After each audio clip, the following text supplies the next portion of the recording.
નમસ્કાર, સંદેશ ન્યૂઝમાં આપનું સ્વાગત છે। બુલેટિન સાથે હું હિના। વાત કરવી છે બનાસકાંઠાના અમીરગઢમાં ભારે વરસાદ વરસ્યો છે। જિલ્લામાં વરસાદને લઈને રેડ એલર્ટ આપવામાં આવ્યું છે। અમીરગઢના ઇકબાલગઢ પંથકમાં ભારે વરસાદ, ધોધમાર વરસાદ પડતા ખેતરો બેટમાં ફેરવાયા છે। ઇકબાલગઢ હાઈવે પર પાણી ભરાતા હાલાકીના દ્રશ્યો સામે આવ્યા।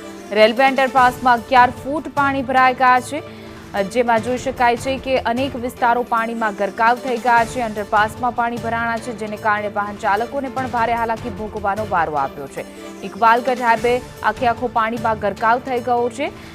નદી નાળા અનેક છલકાઈ ગયા છે, જે રીતે અવિરત વરસાદ વરસી રહ્યો છે। અને સાથે જ હજુ પણ હવામાન વિભાગની આગાહી મુજબ બનાસકાંઠા અને સાબરકાંઠામાં વરસાદ રહેશે। રેલવે અંડરપાસ હોય કે પછી અનેક ગ્રામ્ય વિસ્તારના પાળા હોય, ઓવરબ્રિજ હોય, જેમાં અંડરબ્રિજમાં પાણી ભરાઈ ચૂક્યા છે। ઇકબાલગઢ હાઈવે પરનો રસ્તો છે, રેલવે અંડરપાસમાં 11 ફૂટ જેટલા પાણી ભરાણા।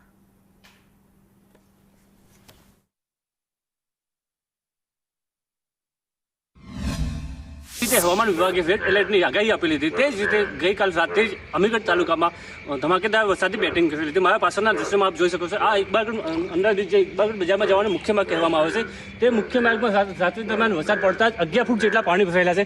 ખાસ વાત કરવામાં આવે તો આ જે મુખ્ય માર્ગ છે તે દર ચોમાસામાં અવર જવર કરતા લોકો તેમજ વાહન ચાલકો માટે માથાનો દુખાવો થયેલો છે।